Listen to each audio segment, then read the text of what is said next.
What's up mga Choy? It's me Abong Choy. Welcome back to my channel. And for today's vlog, I'm going to unbox and install this Spiker Camelback seat. And kanina pa lang ito na-deliver. So let's go and unbox this.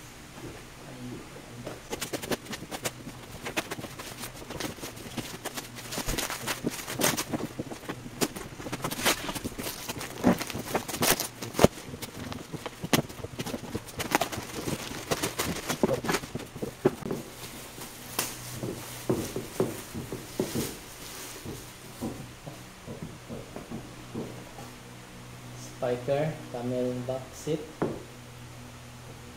Dah.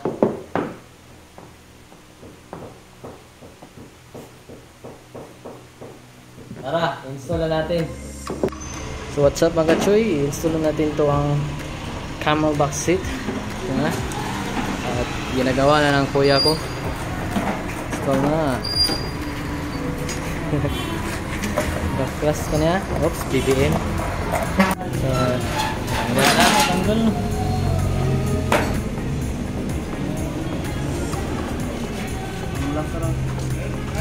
Yan sa pagkakali. Yan lang, pagtawag na lang. Saan yung asa? Saan ba? Saan? Pataas. Oh, tanggal na. Gas-gas. Wala.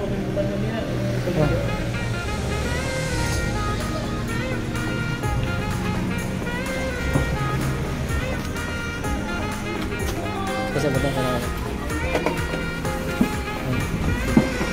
Subukin mo, subukin.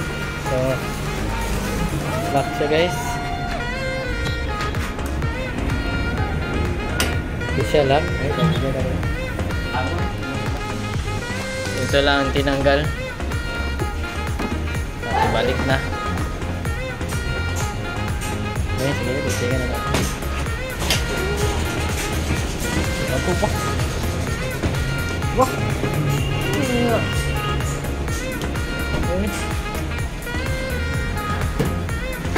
Guys, install na. Try natin.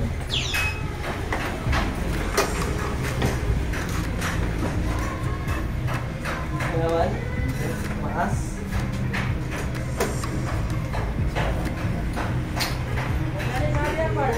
Okay.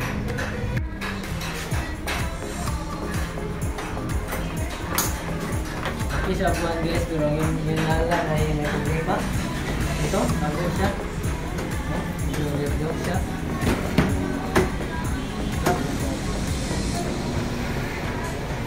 Bakit niya dito, hindi siya nipit. Bago siya. So kaya pala ano guys, gumigwang-giwang, wala palang ganito, guma. Ayan, guma. So sa stock, kunin namin. Palit namin yan sa stock dito para di na siya mag ano yung giwang. So,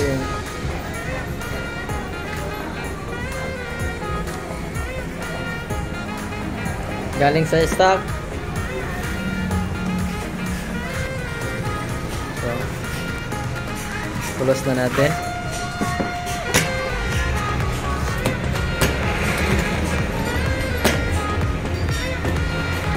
So yun guys, hindi na masyadong malog-alog.